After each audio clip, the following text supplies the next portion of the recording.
শুরুতেই নজর রাখছি আজকের প্রথম খবরে। রাজ্যের মন্ত্রী সুব্রত মুখোপাধ্যায়ের বিরুদ্ধে গ্রেপ্তারি পরোয়ানা জারি। রাজ্যে পঞ্চায়েত মন্ত্রী সুব্রত মুখোপাধ্যায়ের বিরুদ্ধে গ্রেপ্তারি পরোয়ানা জারি করা হয়েছে।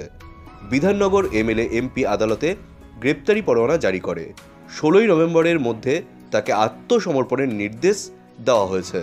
সম্প্রতি রাজ্য সরকারের একাধিক নেতৃত্বকে ইডি সিবিআই তলব করেছিল। এর মাঝে বর্ষিয়ান তৃণমূল নেতা সুব্রত মুখোপাধ্যায়কে গ্রেফতারি পরোয়ানা জারি করে নতুনভাবে অস্বস্তিতে ফেলেছে শাসক দলকে। আগামী 16ই অক্টোবরের মধ্যে আদালতে আত্মসমর্পণ করতে নির্দেশ দেওয়া হয়েছে।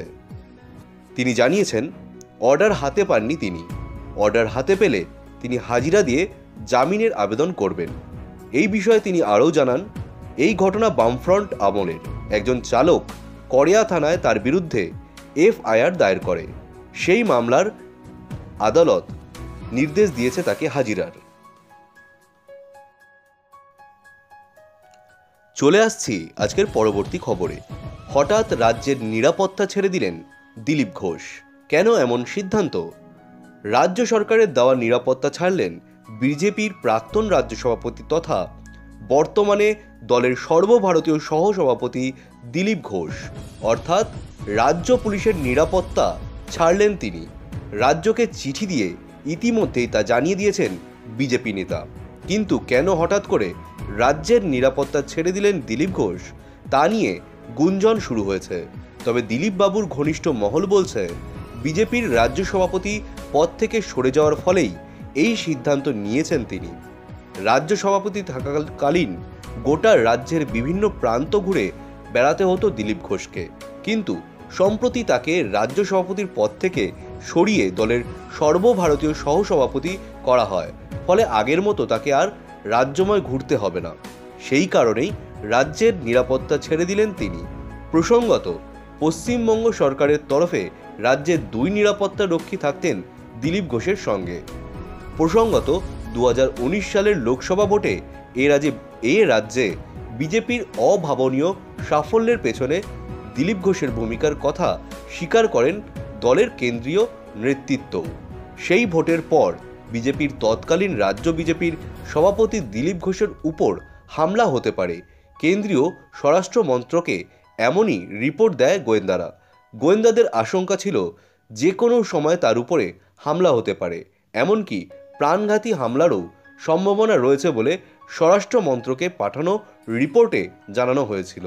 তার ভিত্তিতেই তার ঠিকানাও যেমন বদল করতে হয়, তেমনি তার নিরাপত্তা বাড়িয়ে জেড ক্যাটাগরি করা হয়। জেড ক্যাটাগরির নিরাপত্তা পাওয়ার পর দিলীপের রক্ষীর সংখ্যা বেড়ে প্রায় 30 জনের কাছাকাছি হয়। সেই সঙ্গেই রাজ্যের তরফে 2 জন নিরাপত্তার রক্ষী থাকত। এবার রাজ্যের নিরাপত্তা ছেড়ে দিলেন বিজেপির প্রাক্তন রাজ্য সভাপতি। প্রসঙ্গত, দলের রাজ্য সভাপতি হওয়ার পর একাধিক জায়গায় গণ্ডগোলের মাঝে পড়েন তিনি। দার্জিলিং হোক বা হালের ভবানীপুর উপনির্বাচনের প্রচারের শেষ দিন, দিলীপ ঘোষের নিরাপত্তা বলয়ের মধ্যেই নানা সমস্যা হয়েছে। চলে আসছি পরবর্তী খবরে। পুজোর পর স্কুল খোলার সম্ভাবনা কম। বেহাল দশা কাটাতে 109 কোটির সংস্কার বরাদ্দ রাজ্যের। টানা বন্ধ রাজ্যের শিক্ষা প্রতিষ্ঠান। কথা ছিল দুর্গাপুজোর পর খুলতে পারে রাজ্যের শিক্ষা প্রতিষ্ঠান, কিন্তু যা পরিস্থিতি তাতে পুজোর পর স্কুল খোলার সম্ভাবনা কম। কারণ করোনা নিয়ন্ত্রণে এলেও নিরাময় হয়নি বলে মত দিয়েছেন শিক্ষামন্ত্রী ব্রাত্য বসু। যদিও দুর্গাপুজোর পর স্কুল খুলছে রাজ্যে, সম্ভাবনাময় এই ঘোষণা করেছিলেন মুখ্যমন্ত্রী মমতা বন্দ্যোপাধ্যায়। আর এবার স্কুলে সংস্কারে 109 কোটি বরাদ্দ করল নবান্ন। সোমবার রাজ্যের স্কুল শিক্ষা দপ্তরের তরফে এক বিজ্ঞপ্তি প্রকাশ করা হয়। সেখানে বলা হয়েছে, রাজ্যের মাধ্যমিক এবং উচ্চ মাধ্যমিক স্কুলগুলি সংস্কারের জন্য মোট 109 কোটি 42,37,133 টাকা বরাদ্দ করা হয়েছে। প্রতিটি জেলার আধিকারিকরা এই বরাদ্দ অর্থ স্কুল সংস্কারের কাজে লাগাবেন। কিন্তু প্রশ্ন হলো, স্কুল কবে খুলবে? কারণ ইঙ্গিতে পরিষ্কার মুখ্যমন্ত্রীর পূর্ব ঘোষণা অনুযায়ী পুজোর পর স্কুল খোলার সম্ভাবনা কম। কারণ 5ই অক্টোবরের এই টাকা বরাদ্দ করা হয়েছে স্কুল সংস্কারের জন্য। এদিকে রাত পোহালেই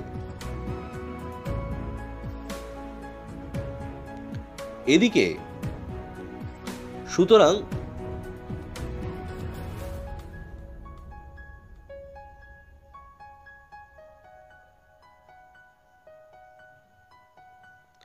এদিকে 6ই অক্টোবর মহালয়া, আর পুজো মানেই পুজো। এদিকে 6ই অক্টোবরই হলো মহালয়া। তার 5 দিন পরই পুজো, আর পুজো মানেই পুজোর ছুটি। সুতরাং হাতে গোনা 6 দিনে কি স্কুল সংস্করণ করা সম্ভব? তাই পুজোর ছুটির পর সংস্কারের কাজ চলবে বলে মনে করছে ওয়াকিবহাল মহল। সেই কারণেই পুজোর পর স্কুল খোলার সম্ভাবনা প্রায় নেই। করোনার প্রথম ধাক্কা, প্রত্যেক দিন 6000-এর বেশি মানুষ আক্রান্ত হচ্ছিলেন করোনায়। প্রতিদিন সামনে আসছিল ভয়ঙ্কর ছবি। রাজ্যের হালও ক্রমেই খারাপ হচ্ছিল। প্রতিদিন বাড়ছিল করোনা রোগী। তাই প্রথম ধাক্কায় 30শে জুন 2020 পর্যন্ত রাজ্যে সমস্ত স্কুল বন্ধ রাখার ঘোষণা করেছিলেন তৎকালীন শিক্ষামন্ত্রী পার্থ চট্টোপাধ্যায়। ব্যাস, তারপর আর খোলেনি স্কুল। করোনা পরিস্থিতিতে অনলাইনে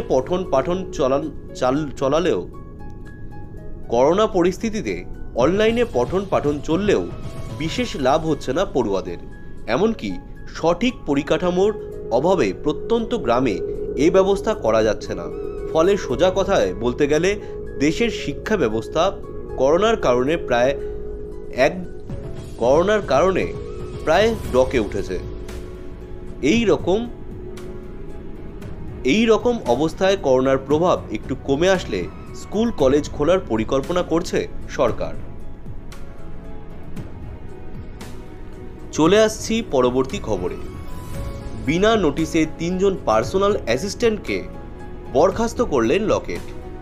নির্মমতার নজির গড়লেন হুগলির বিজেপি সাংসদ লকেট চট্টোপাধ্যায়। দুর্গা পুজোর আগেই নিজের 3 সহযোগীকে কাজ থেকে তাড়ালেন লকেট। পুজোর আগে বিনা নোটিশেই 3 জন পার্সোনাল অ্যাসিস্ট্যান্টকে বরখাস্ত করায় রীতিমতো চাঞ্চল্য ছড়িয়েছে জেলা বিজেপির অন্দরে। ঠিক কী কারণে এই অপসারণ? উত্তর নেই কারোর কাছেই। নাম প্রকাশে অনিচ্ছুক এই 3 জন হলেন এক মহিলা এবং 2 যুবক, যারা কিনা প্রার্থী হওয়ার অনেক আগে থেকেই লকেট চ্যাটার্জির ছায়াসঙ্গী ছিলেন। সাংসদের দিল্লির অধিকাংশ কাজ সামলাতেন এয়ারপোর্ট এলাকার বাসিন্দা এক যুবক। হুগলি সংসদীয় এলাকার যাবতীয় কাজের দায়িত্ব ছিল নিউ ব্যারাকপুর এলাকার এক যুবকের উপর। আর ওই মহিলা পিএ মূলত সবসময় সাংসদের সঙ্গেই থাকতেন। সাংসদের হঠাৎ এই সিদ্ধান্ত প্রসঙ্গে এক পিএ জানিয়েছেন, কি হয়েছে কিছুই জানি না, কলেজ শেষ করেই রাজনীতিতে এসেছি। উনি যখন মহিলা মোর্চার নেত্রী ছিলেন তখন থেকেই সঙ্গে ছিলাম। তারপর লোকসভা নির্বাচনে একসঙ্গে কাজ করেছি। খুব চাপ ছিল, বাড়ি যাওয়ার অবকাশ মিলত না। সামান্য মাইনে পেতাম, তবুও অফিসে থেকে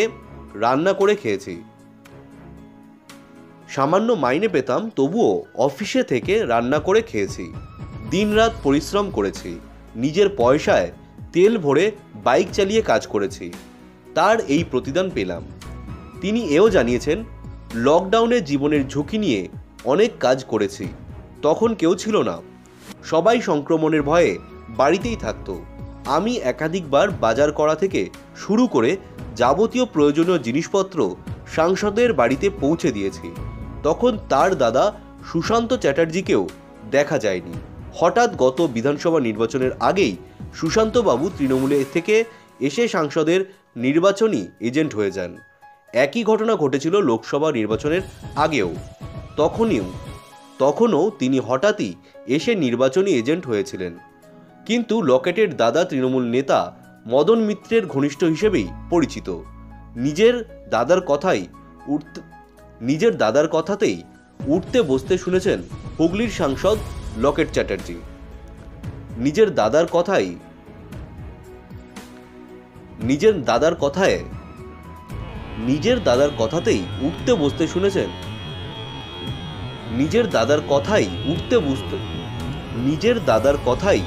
উঠতে বসতে শুনছেন হুগলির সাংসদ লকেট চ্যাটার্জি। তবে লোকসভা নির্বাচনের পর সুশান্ত বাবুকে আর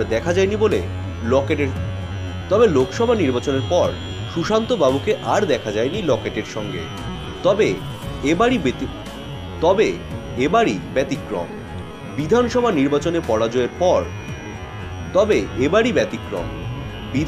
নির্বাচনে পরাজয়ের পর থেকেই সুশান্ত বাবুর প্রভাব নজরে পড়তে থাকে। লকেটের বিজেপির কেন্দ্রীয় নেতাদের নির্দেশে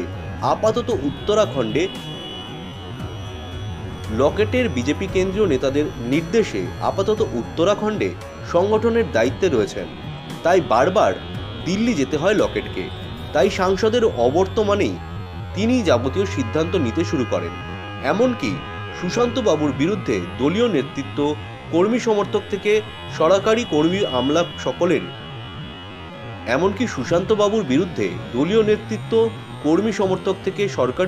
আমলা সকলের সঙ্গেই চরম দুর্ব্যবহারের অভিযোগ উঠতে থাকে।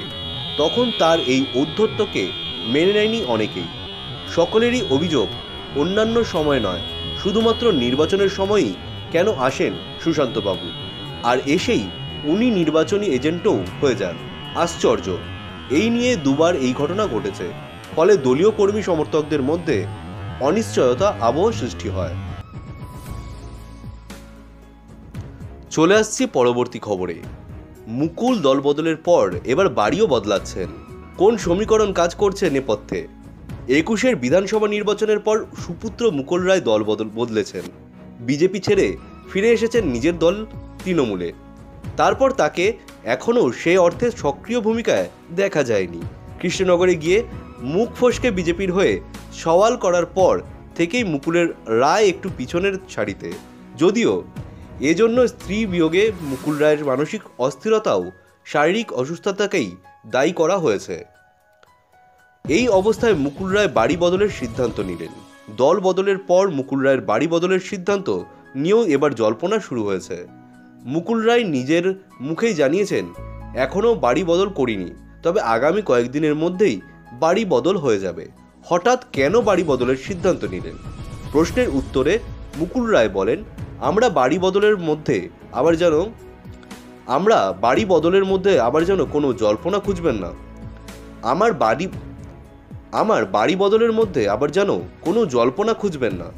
আমার বাড়ি বদলের পেছনে অন্য কোনো কারণ নেই। মুকুল রায়ের আদি বাড়ি কাঁচরাপাড়ায়। সেখানে শুভ্রাংশু পুত্রবধূ ও নাতি নাতনিদের মুকুল রায়ের আদি বাড়ি কাঁচরাপাড়ায়। সেখানে শুভ্রাংশু পুত্রবধূ ও নাতি নাতনিদের নিয়ে থাকতেন তিনি। বিজেপিতে থাকাকালীন রাজনৈতিক কাজকর্মের জন্য তিনি সল্টলেকে একটি বাড়ি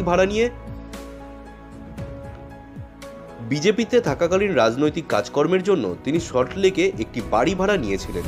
সল্টলেকের বিডি ব্লকে 51 নম্বর বাড়িতে থাকতেন তিনি। বিজেপির সর্বভারতীয় সহসভাপতি হিসেবে এখান থেকেই কর্মকাণ্ড পরিচালিত করতেন মুকুল রায়। এবার বিজেপির টিকিটে কৃষ্ণনগর উত্তর থেকে তিনি বিধায়ক নির্বাচিত হয়েছিলেন। কিন্তু ভোটের ফল প্রকাশের 1 মাস যেতে না যেতেই তিনি বিজেপি ছেড়ে তৃণমূলে যোগ দেন। 11 জুন তৃণমূল ভবনে